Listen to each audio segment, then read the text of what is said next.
And with that, I'd like to welcome Kimberly, and I'd like to welcome everyone else to SIETAR Florida's presentation. And I'd like to invite our chairperson for programs, Jorge Bertran, to introduce our guest speaker. Good morning. Welcome, everyone. It's a pleasure to be here, like always. Hi, Jerry. I haven't seen you in a while. We're talking about you a little while ago. I was saying last time I saw we had lunch there in Pontevedra with your son. Yep.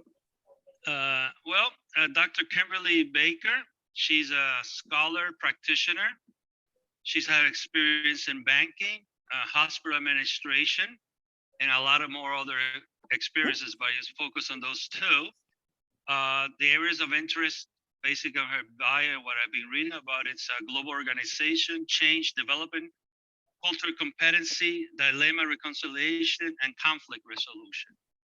So I guess we have a very good speaker with a very, very interesting topic.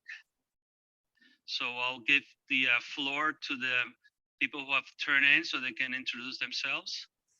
Yeah, thank you so much, Jorge. I was wondering if folks could just maybe take a second and introduce themselves and maybe just share what perspective you bring today. Are you a scholar? Are you a practitioner? Are you a student? I think that would be really helpful, and maybe where you're calling in from as well. You could either unmute yourself or maybe put the information in the chat, whatever works best for you. Who's the first one? Well, since Annette turned on first. Hi, everyone. My name is Annette Vandervelds, and lots of familiar faces. So hi, everyone. I'm calling in from South Orange, New Jersey, and I am a practitioner. I focus on Dutch companies because I am Dutch, as you can tell by my last name. I focus on Dutch companies moving to the US and help them with the intercultural part. But I do a lot of training for families moving from anywhere to the Netherlands, Sweden, which is my other home country, and the US. And I do a lot of coaching, both expats and expat spouses. Well, wonderful, welcome. Thank you. Can't wait to hear your presentation. Oh, how about you, Angela?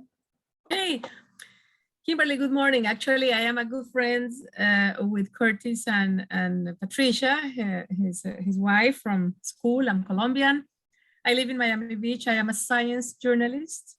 And lately, I've been really interested in science diplomacy and international relations. So I talk a lot with the Colombian embassies all over the world to pretty much connect, the scientists and the policymakers and diplomats, and that's just part of what I do almost as a hobby. But I just thought the title of this talk was so interesting that I hope to learn from you guys as well. So thank you.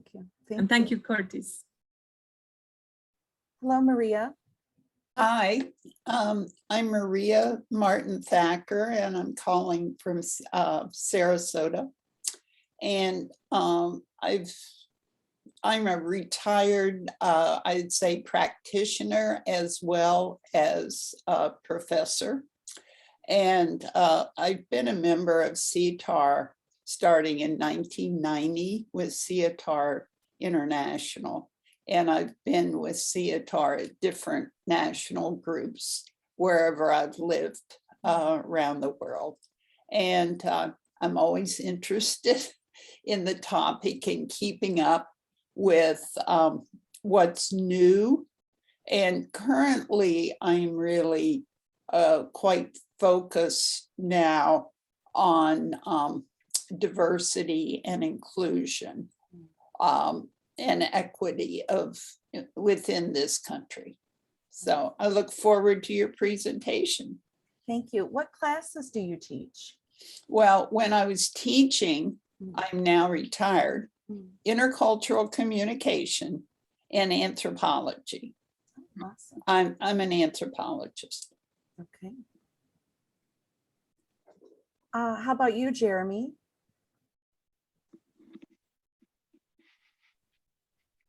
Hi there, good evening from Kigali, Rwanda. It's a pleasure to be with you. I've had a crazy day, but this is a nice way to end the day. Awesome. You can tell it's dark here, I'm outside. I have long association with SIETAR. In fact, Maria, I think we were both on the SIETAR International board at the same time. In the 90s. I think we helped to consign that to the dustbin of history. And then I was co-founded SIETAR USA, SIETAR Italia, various ones. Although I'd call myself more of a recovering interculturalist these days. My focus here in Rwanda is more on global leadership, global diversity and inclusion, doing some very interesting global projects right now for the likes of the NBA and Gates Foundation, work a lot with NGOs. So I have a different perspective. I'm not an academic, although I am adjunct faculty at different universities. I write rather than research, although I do research a little bit for my writing, but I'm not a researcher. So it's more what I'm not than what I am, I don't know. But it's a pleasure to be with you and look forward to an interesting conversation. It is on my bucket list to go to Rwanda at some Come point. Visit. Sounds great. Hello, Ning. Hello, everybody. I'm actually the daughter-in-law of Dr. Curry, and I'm currently a financial analyst team lead in a Fortune 500 global fintech organization. So I work with a team from Europe, India, America, everywhere. So I think this is a very interesting topic for me to learn about because I deal with those kind of situations on a daily basis. So I'm very interested and looking forward to your presentation. Oh, thank you so much. And Dr. Glover, would you like to introduce yourself? Hello, I'm an anthropologist from you, and I've worked in cultural issues and organizational change issues for my entire career, which goes back a while. And yes, there's nothing else I have to bring up right now. So I was Dr. Glover's student many years ago, although I've continued to be his student throughout life. And I actually, we put portions of this presentation together. So that's why I put his name on the PowerPoint as well. So I teach as well at the university level. And I teach managing world business communication, OD and change, teams, classes, things like that. So I do have a significant amount of experience in the workforce as well. And so I'm kind of I would say a true definition of a scholar practitioner. And I really like taking scholarly work and making it very practical, to the practical level. So I want to thank you for inviting me. I feel very grateful and blessed to be here and to get to know each of you. And I'd really like this to be kind of an exchange. So if you have a question, if you want to put it in the chat, or if you want to raise your hand or use the emoji or just shout out, feel free to do that. I don't know how much time we have. I'm assuming it's about an hour, but I'm going to try to talk fast. But I'm very passionate about this topic, so I can really I can get going and talk about it forever. So so Curtis, please help keep me on track, okay? So we look at culture really from a holistic perspective. So, as children, we learn how to operate in the world, right? And of course, as we grow and, expand our horizons, we learn more and more about culture. But culture is really, it's about why we do what we do, right? Culture, according to Paul Bohannon, who is one of the original thinkers related to culture. Culture transcends and enriches matter and life, right? It is why we do what we do in the world and how we have learned to do it. But it's simply not acceptable to not be culturally competent, right? How's that for a double negative? In our world today, we have to learn to be culturally competent to adapt and thrive in our global society. And so our goal, and both Jerry and I teach a certificate class, a professional certificate in cultural competence. And our goal with really everyone we come across, in addition to the students we teach, is for them to be culturally competent, to be able to make sense of the environment, to create synergy from diversity. A lot of people say diversity is our goal, but a lot of companies and a lot of people do not know how to harness diversity and create synergy from it, and then create an inclusive environment from it. And of course, our goal is to think and act holistically. So, buzzwords come and go, things like that.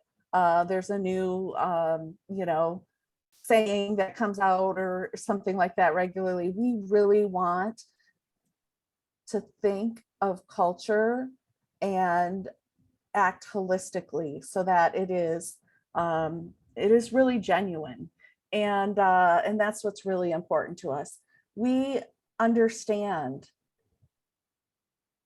or we want folks to understand, that we all have cultural baggage, right? We all have predispositions when we are coming, when we approach culture.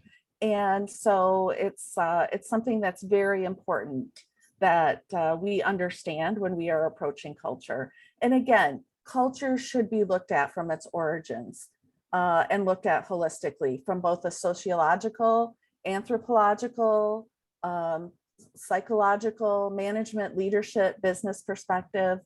We really emphasize that holistic approach to culture. And of course, one of our favorite sayings is by Franz Trampenaars that says, culture is not a side dish, it's the main course, right? If you do not manage culture, it is going to manage you. And it's important in dealing with culture that we take care of the employees so that the employees can then take care of the customers. And we really ascribe, again, to Franz Trampenaars, 4 R's in dealing with culture, which is first of all, to recognize, secondly, to respect that there are cultural differences, thirdly, to reconcile. And that's my favorite part of culture, is coming together and reconciling dilemmas that we face so that we can realize a new solution, a solution where all can thrive.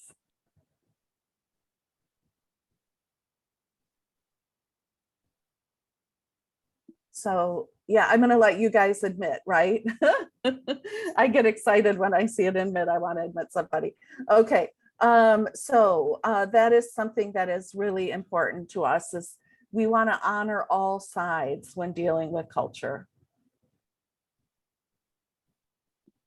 So what is it like? What are the costs of not being culturally competent? There are huge costs, right? From workplace conflict to tourism without a sense of place, to having failed overseas assignments, to having issues, quality issues, whether it's in healthcare, manufacturing, really anything. There can be big issues, quality issues, by not dealing with culture appropriately. Technology that's not integrated properly, ineffective and dysfunctional teams, leadership that isn't meeting the stakeholders' needs and expectations. And of course, mergers and acquisitions can be huge problems as well. So any questions, comments so far?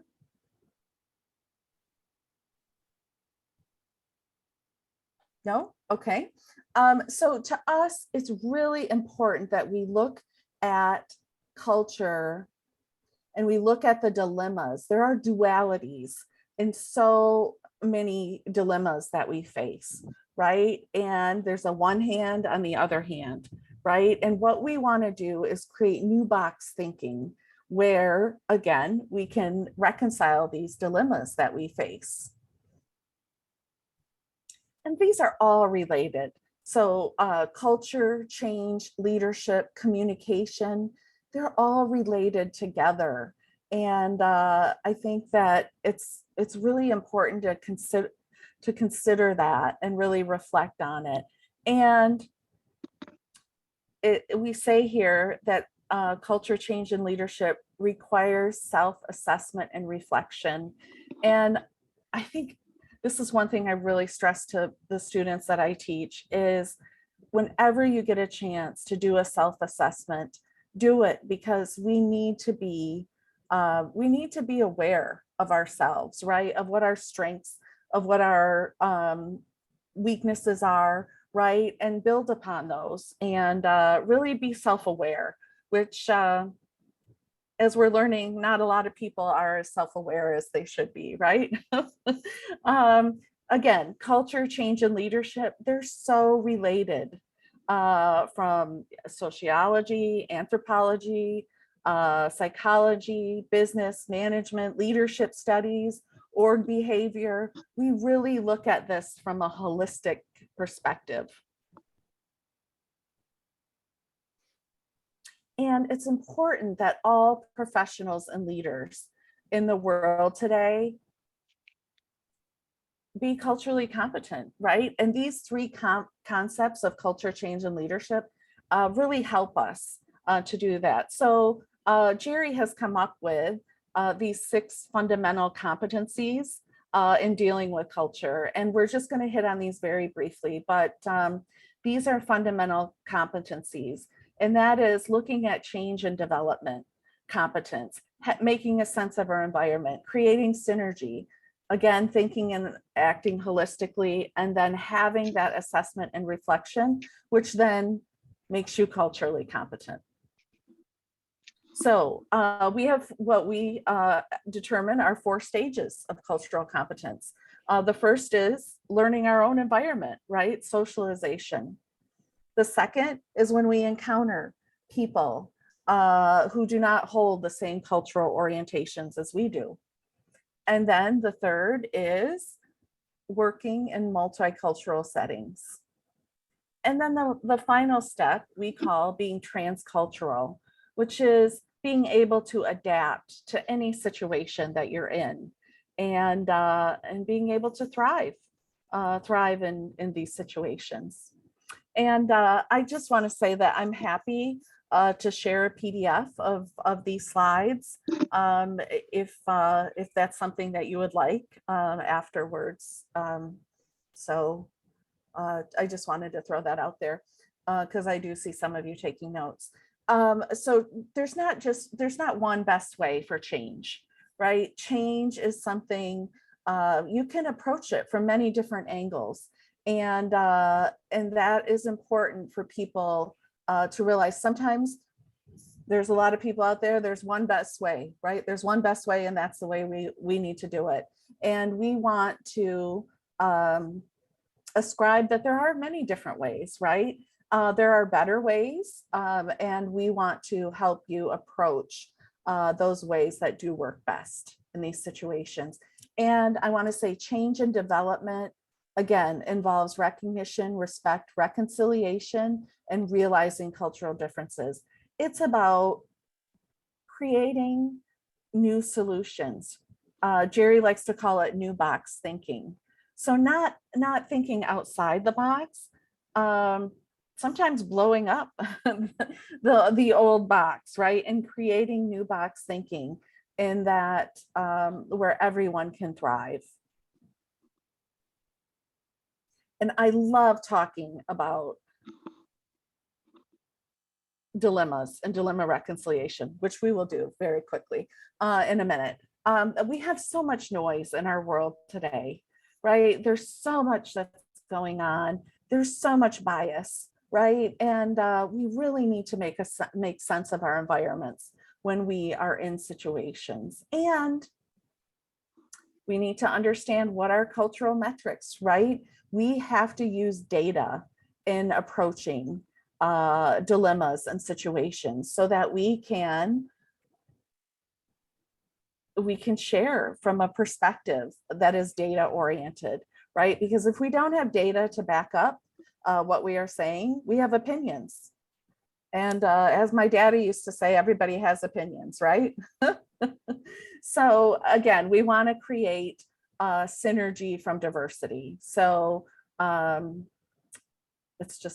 we want to make sure that there is a cultural fit of what we are dealing with, who we are dealing with in that situation, in the situations that we are dealing with. And again, thinking and acting holistically, right? How can the past get us to the future? And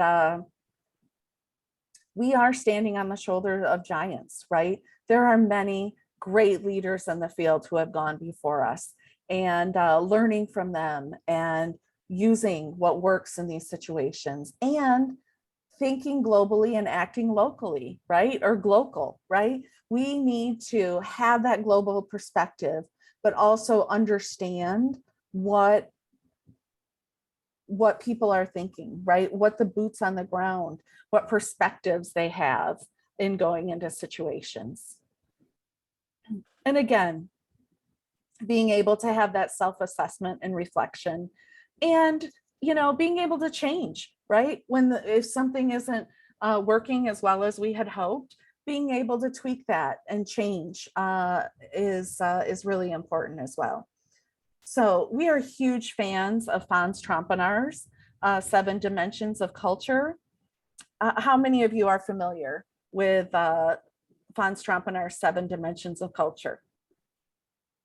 I am. Good. So I'm not going to go into these, in too much depth. We know, that there's universal versus particular. There's individual versus collective, achievement versus ascription, specific versus diffuse, neutral versus effective. My favorite, synchronic versus sequential, right? Related to time, and internal versus external. So on the one hand, for universal versus particularism, what's more important, the rules or the relationships, right? This is a big one. In universalistic cultures, it's all about the rules. Everyone needs to follow them.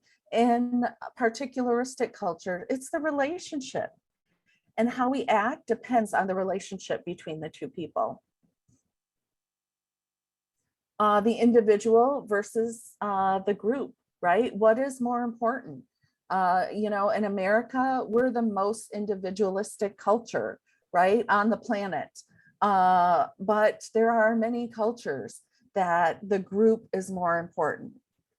Some of you, I shared in the beginning, I'm in Hawaii right now.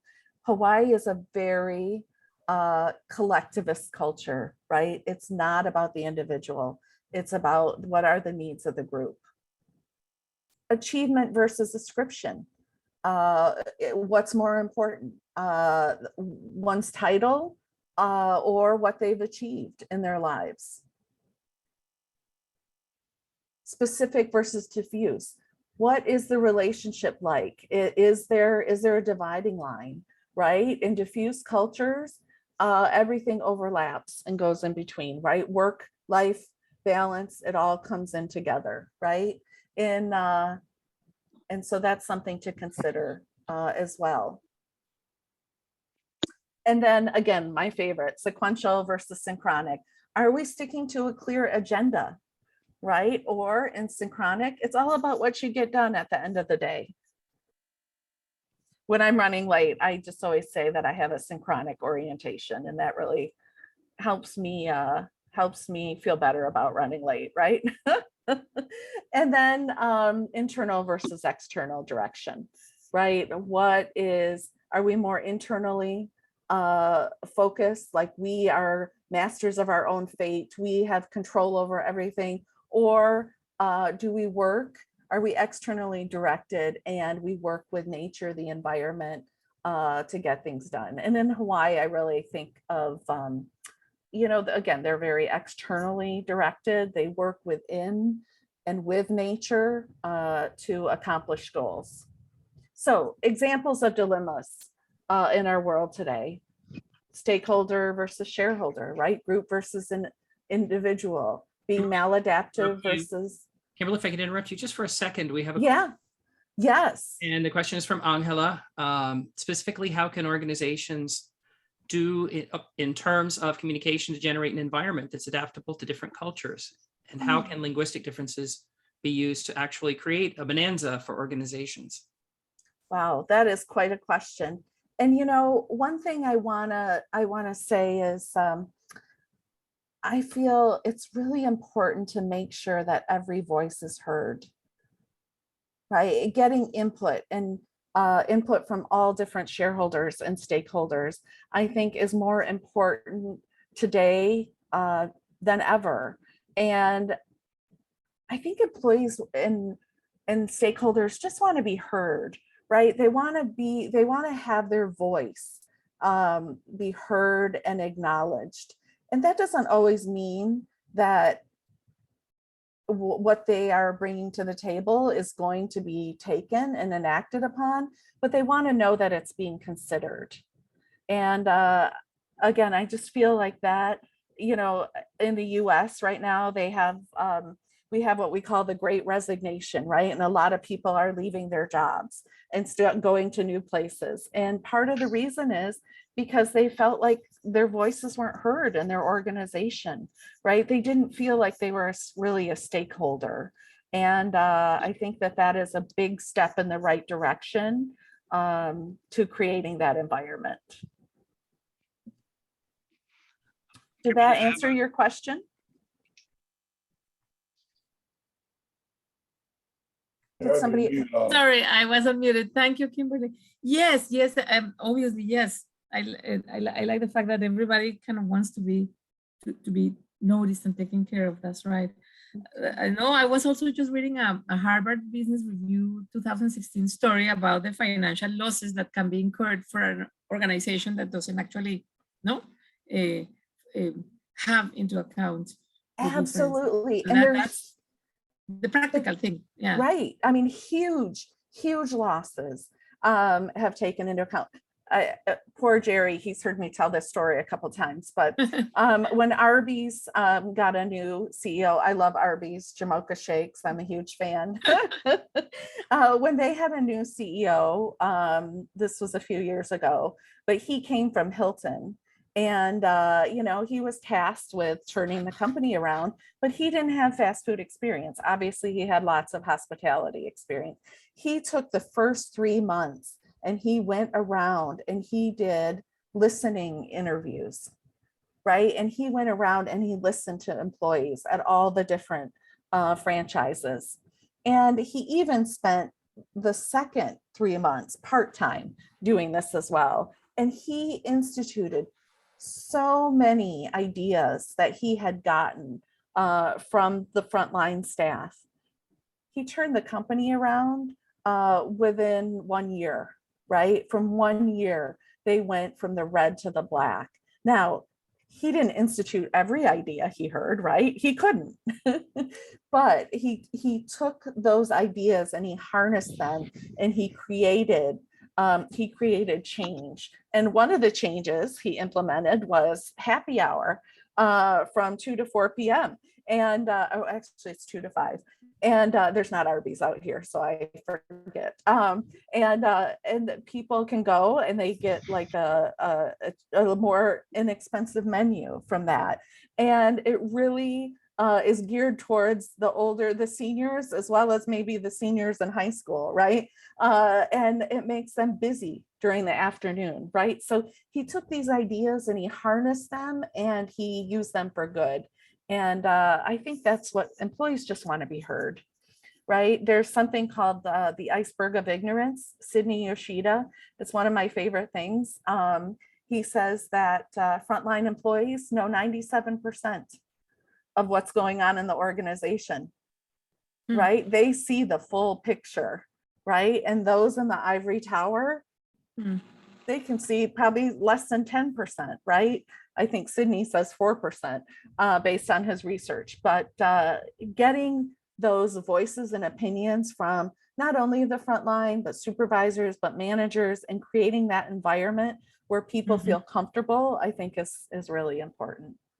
Thank you, Jerry, Kimberly. thank you. Jerry, is there something, would you like to Oh, say I'm anything? not really as big a fan as the CEO of Arby's because he took potato cakes off the menu. Oh. Okay. Anything else related to that, Jerry? No, that's all. Okay, sounds good. I've eaten potato cakes at Arby's since 1960. Kimberly, I have another question, like a type of a point. Yes.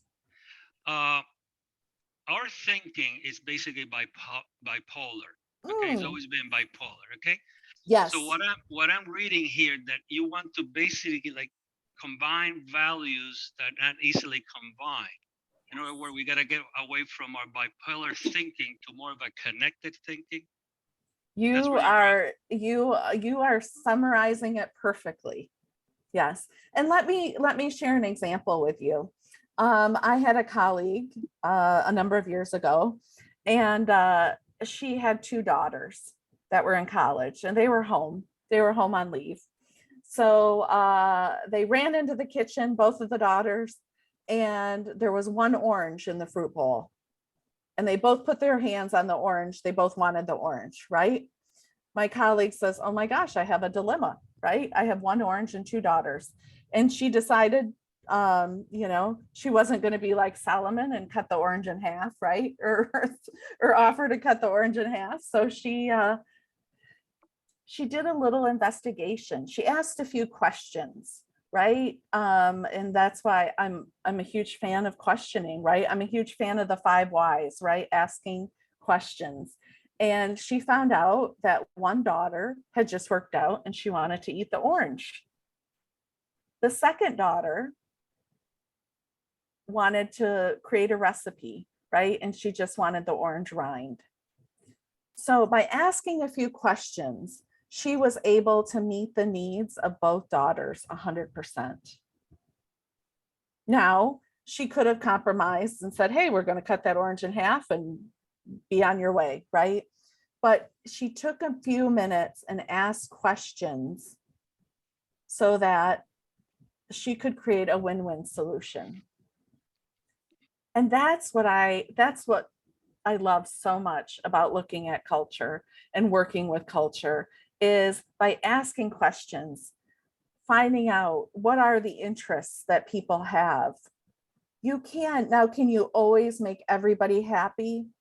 No, right? I mean, let's be realistic here, but I'm an advocate to making as many people as possible happy, right? Win-win, looking at the underlying interests, I think is so important. And that's important for leaders and companies today. So that's its most simplistic form, but that's really what it's all about. And, I've been watching, I try not to watch too much TV anymore because it's so divisive, especially the news. And, this whole thing with, I can't even remember, one of the Virginias, I think it's West Virginia, where the mask mandate and people don't want their kids to wear masks and things like that. And I'm like, wow, how could they come together, right? And figure out a way that everybody can thrive and everybody can be happy, right? And so, yeah, I was gonna email them, but then I thought, oh, I have too much other stuff to do. But really coming together, that's what it's all about, is coming together and figuring out how can all of your needs be met in this situation, and how can someone else's needs be met. I thought, wow, what if they created some classrooms that everybody had the mask on, right? And then other situations where that were much more fluid. How can they come together and really reconcile the dilemmas, right? Which is what it's, to me, is what it's all about today. So looking at an example, industry versus environment, right? This is kind of a classic one that we deal with today.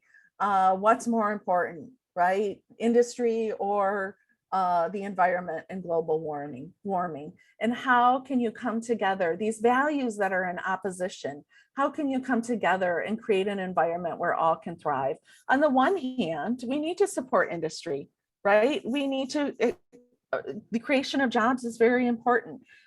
Nothing has lifted people out of poverty more than creating the creation of jobs, right? People need jobs to survive and thrive in this world. But we also need to support the environment and preserve our natural resources for generations to come. So taking a look at what the different stakeholders are, what is important, and I know this is probably a little bit hard to read, but really just what are the stakeholders? What are their cultural orientations? And you can use Franz Trompenaar's 7 dimensions of culture in looking at that. And what are the different positions, right? What are the different positions of each stakeholder? And then what are the strengths and weaknesses of each of those positions?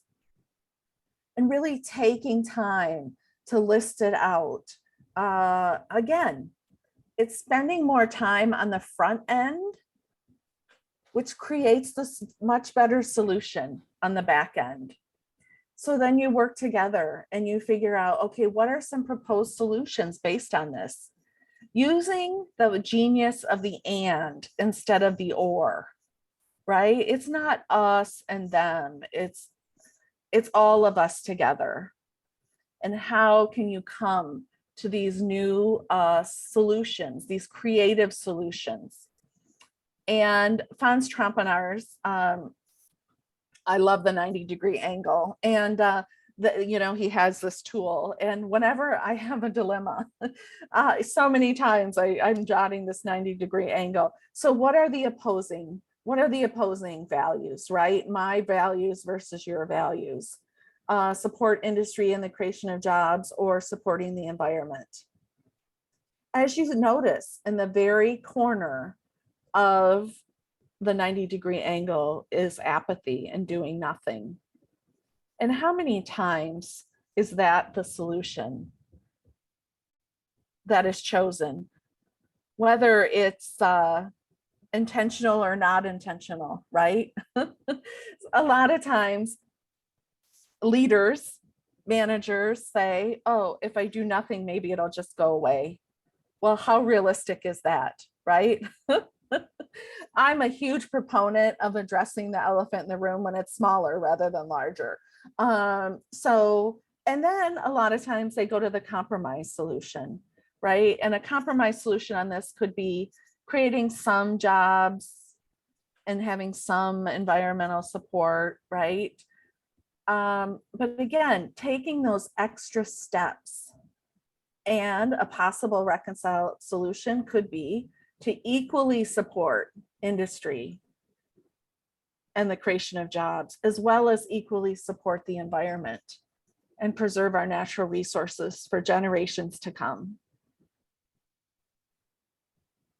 So it's taking those additional steps, and so many times, that's why I'm a huge fan of the whys, the 5 whys, is because a lot of times when we're dealing with problems, we're dealing with symptoms of the problem and not the problem itself. And so by drilling down to what really is the problem and focusing on that problem, it's much easier to get to a win-win solution. Because sometimes when you're dealing with symptoms of the problem, a lot of times you're not considering all of the options and opportunities. So think about a dilemma from your experience. And if anybody would like to share of a dilemma that you maybe have experienced recently. Oh my gosh, Angela says, I love the first episode. I love Emily in Paris, right? how it showcases the cultural difference in a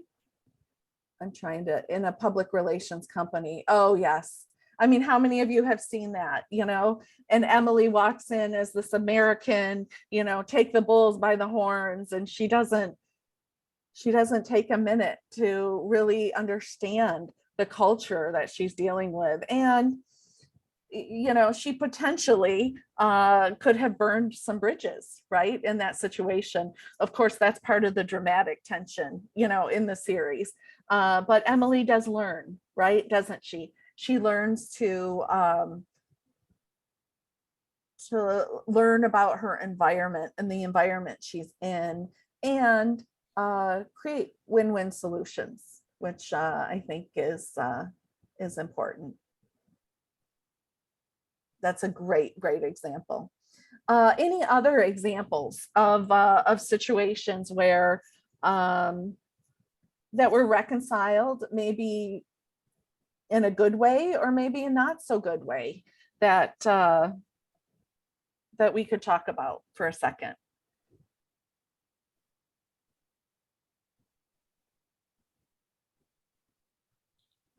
My mind takes me back to the old Getting to Yes book, result of the Harvard negotiations project. And my background is primarily business, and I work with MBA students and professionals. And but I've been involved with global and intercultural for 30 years as well.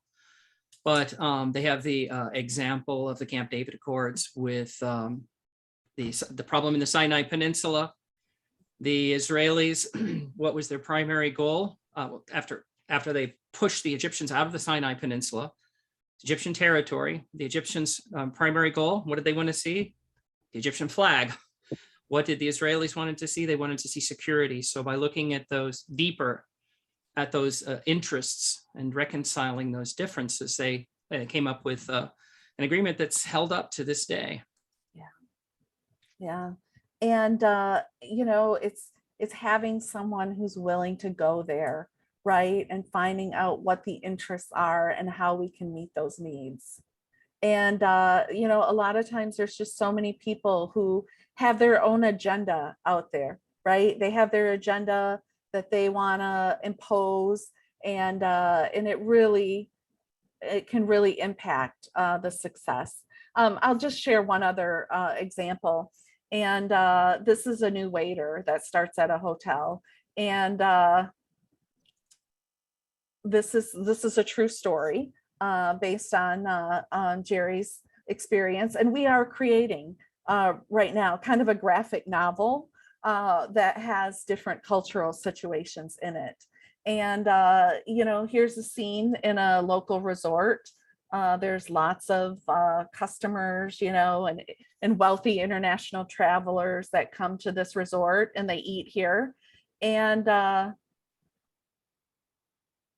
there's two men that go into the restaurant, and one is the Swiss food and beverage director of the hotel, and the other is a consultant, a training consultant. And you know, they're seated by a young waiter who gives them wonderful service and is very friendly and professional. And the food and beverage director is kind of complaining to the training consultant about, you know, the lack of service with the staff. You know, there's labor disputes, there's kind of surly attitudes among the staff, etc. And the training manager is like, I don't understand what you're talking about. This young man was the perfect picture of professionalism. I don't understand. He said, well, it's his first day on the job. He has not learned from the others how to be, how he should behave. So he's giving his all because it's the first day on the job. And 2 weeks later, the same men come together. They're greeted by the same waiter. He's not friendly. He doesn't give him a positive greeting, and he's a little surly. So he's learned from his environment, right, from his teammates, on how to be and how to act. So in this situation, if you were the food and beverage director, what would you do? it's kind of an or situation, right? Would you hire a labor consultant to work with the teams, or would you develop staff teams to improve service, right? So would you kind of focus the contract, coming up with a contract that's win-win for everyone, or focus on creating staff teams and creating a quality environment? And my approach, or our approach, is, why does it have to be an or? Why can't we create an and situation? I want to get right to my 90-degree angle. Why can't you hire a labor consultant and develop staff teams to improve service? And how many times do they do nothing, right? And this is where we say that leaders and managers need to manage culture, or it will manage them. Because if they do nothing, it will continue. It will continue to be bad, right? And all of the new hires will learn from the employees how not to be, or how they should not be. If there's a compromise, hire one or the other. Okay, you can hire a labor consultant and kind of come up with a new agreement, but are you really addressing the quality issues, right? Are you really looking at ways that you can improve service? So how about do both, right? And this is something that I stress to my students all the time, because they usually have or thinking, right? We can do one or the other. How about we look at this? And I'm always like, what about and? What about the and? Now, I know there's limited resources, right? There's only so much you can do, but when you can create those and situations, they can be much more powerful. And so one thing I really like about this case is there is culture in the workplace, right? And culture can influence both employees and management's behaviors. And new employees learn how to perform and behave from others. And managers need to manage culture, or it will manage them. And I think a lot of managers out there are being managed by the culture, and they just don't realize it. And customer service is directly related to workplace culture, right? Leaders in the organization need to create that culture with their employees so that they can pass that on to the customers. So I would like to invite you. We have a culture change and leadership LinkedIn group. It's in LinkedIn, and I'd like to invite you all to join it. We regularly put information out there related to culture. I have a YouTube page at Kimberly Barker. It's Ley for Kimberly. And I think you have to put the PhD in there. I don't know. But I have a lot of culture related talks on there. I have some conversations with Dr. Glover and I. We have a couple of conversations with Fons Trompenaars on there, but there's just a lot of, I don't know, I have about maybe 60 videos now, so it just seems to keep growing, but a lot of culture related talks are on my YouTube page. So I'd like to invite you to check that out, check both of these out. And if you'd like to subscribe to my YouTube page, you can be notified when new videos do come out.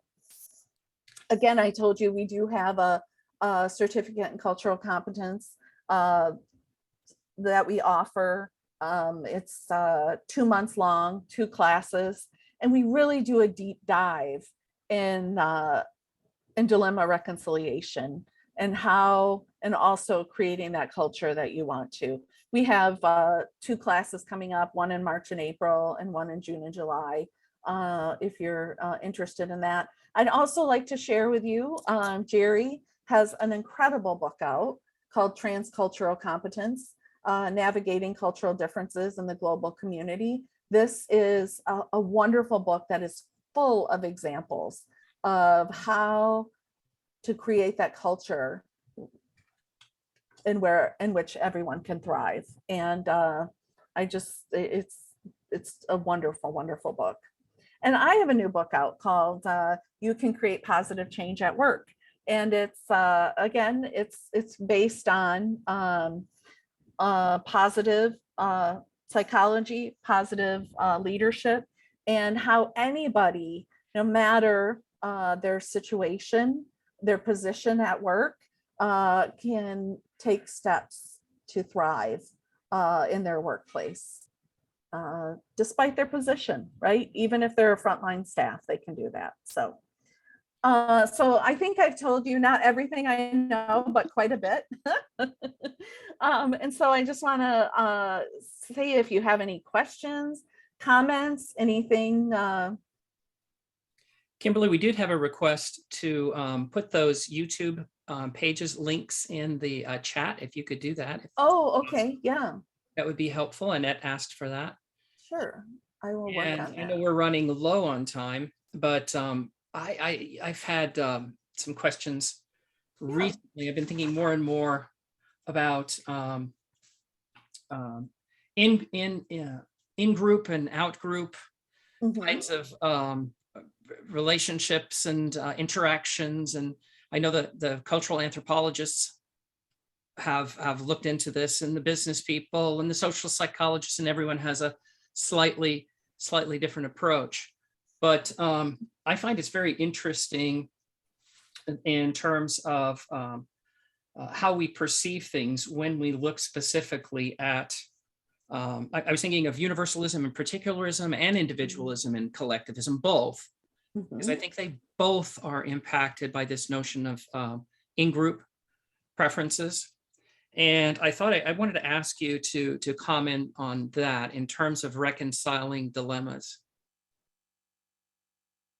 So I'm busy. I'm busy right here putting these links in. So, but looking at, I want to say, first of all, I think those are the biggies, right?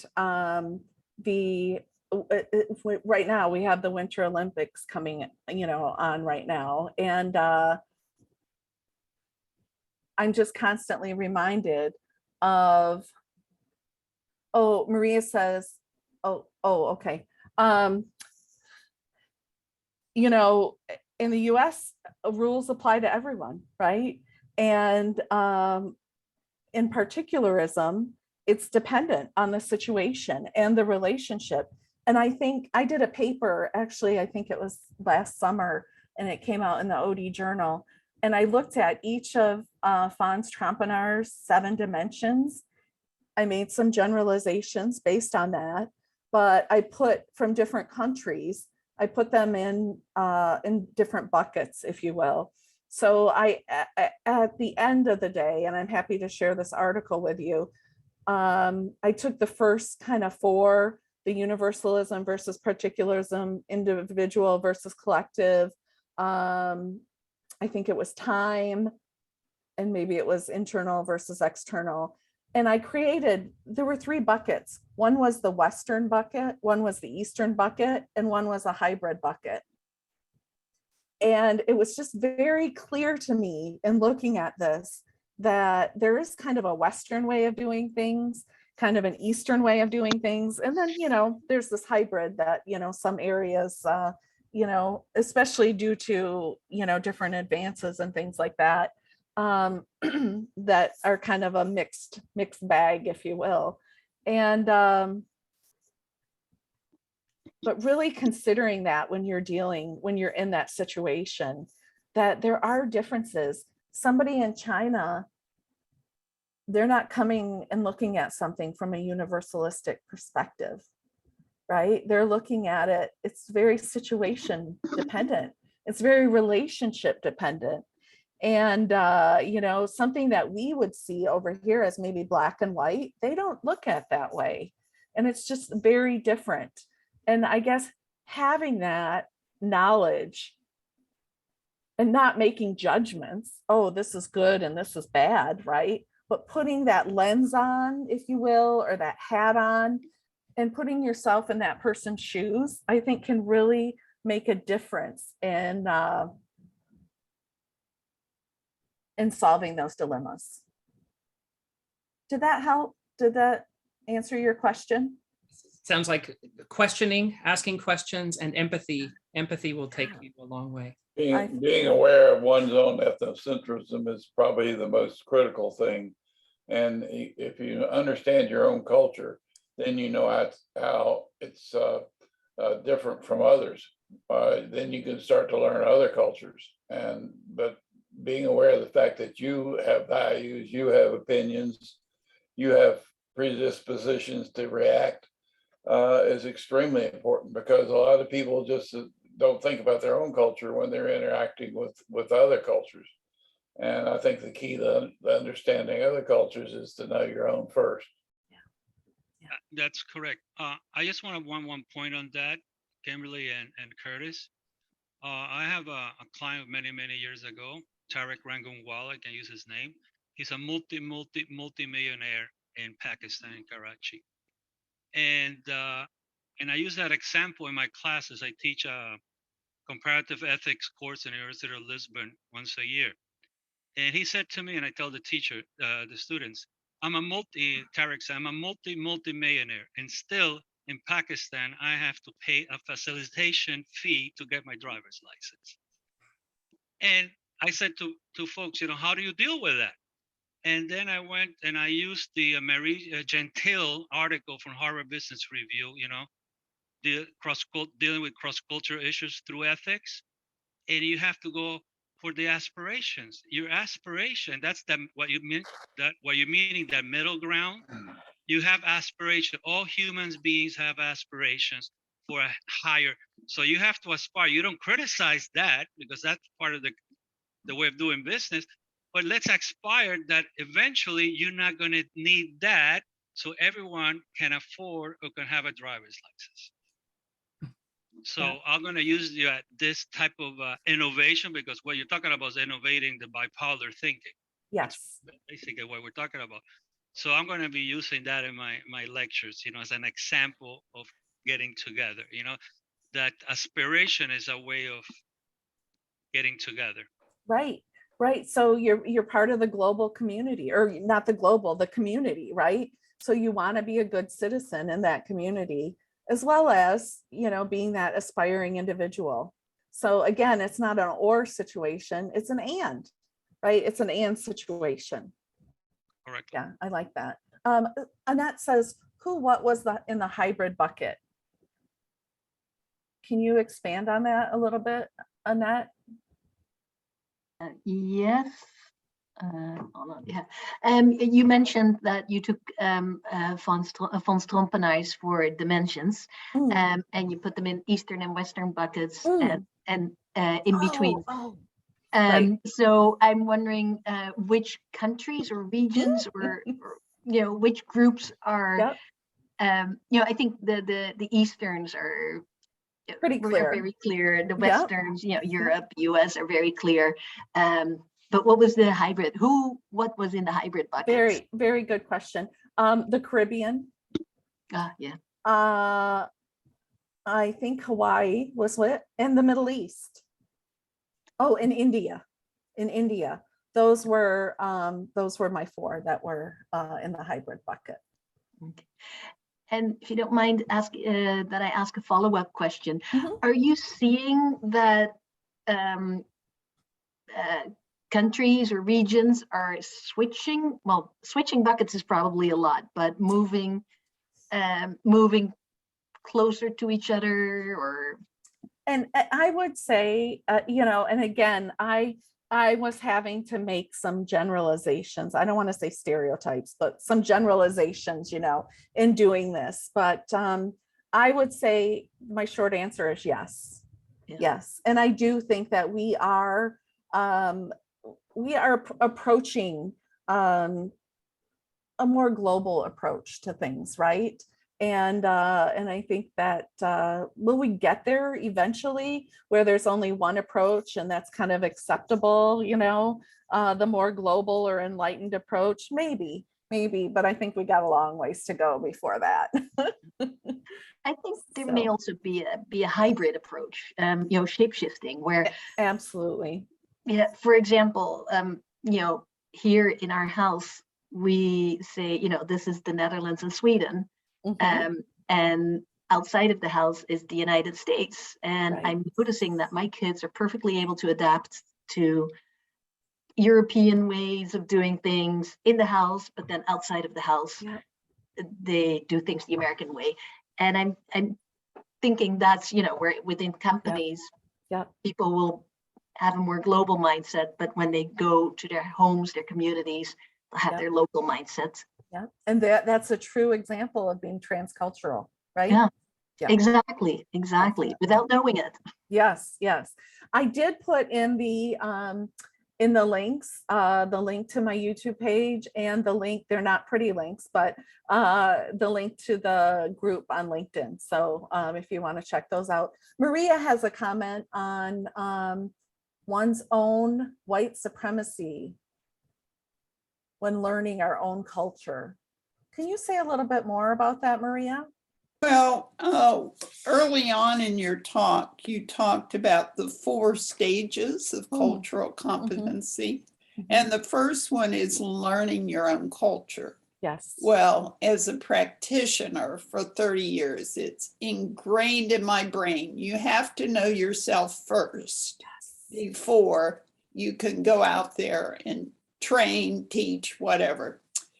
So learning your own culture now I can only speak from the United States right now, and as a white person in the United States at this time, I didn't realize within the predominant class or power structure the amount of white supremacy that has been operating in our culture historically, because I learned a different narrative Exactly. than some other people.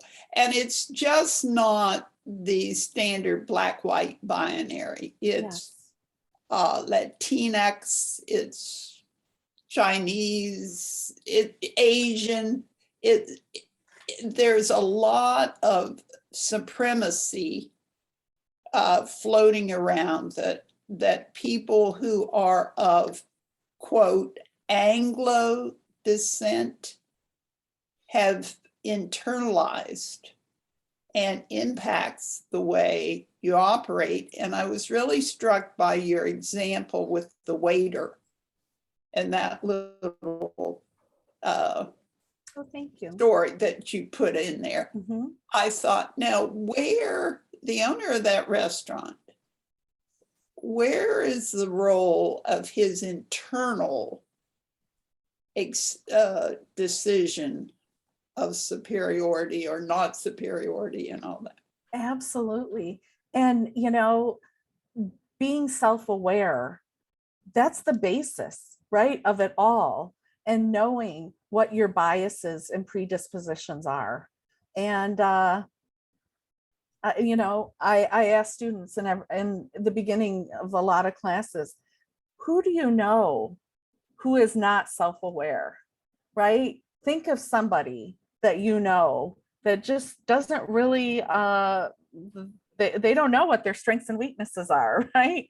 And oh my gosh, they're all like, oh, I can think of multiple people, right? And I'm like, you don't want to be one of those people, right? You do not want, you want to know yourself, right? And know what your strengths and weaknesses are. And of course, then play to your strengths, right? But of course, the more educated you become, the more self-aware you should become as well. But that's not always the case. That's not always the case. I know that's not always the case. I've been in the university system my entire career, I can tell you. That's not necessarily the case. That's what should happen, but it's not what happens in a lot of cases, right? Well, Kimberly, I think for some of us, it's very difficult to become that intensely self-aware, It takes work. particularly if your entire upbringing, education, blah, blah, all that has gone out of their way to ignore some aspects. So, And so you raise a really good question. How could you help yourself, or how could one, not just you, but how could one help themselves in that situation to kind of maybe overcome that a little bit? well, the big thing is, well, there are a lot of big things, but make a point to interact with people who are different than yourself. Absolutely. I mean, You go hit the out of your nail- way. You Go hit out the of your nail way. on the head.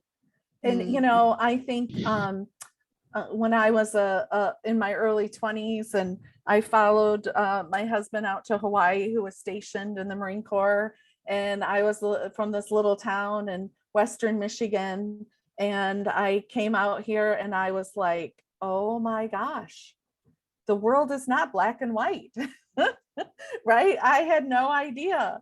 And One of the things that traditionally anthropology required of its graduate students is to do field work or do work of some sort of study or live in another culture and become exposed to another culture. And I think that was a very positive thing. I'm not so sure they do it all the time now. Yeah. However, I thought that was one of the best things that about going into the field of anthropology. Curiosity. I love yes, you said curiosity. Yeah. And that's continuous learning, right? And that's what we need to be, continuous learners. So thank you so much. I really enjoyed our time today. And I feel like I made some new friends. Thank you all. Thank you again, Kimberly, for your presentation and for the dialogue and the participation of everyone here. If you have a few minutes, we can stay on and do questions. I'll turn off the recording.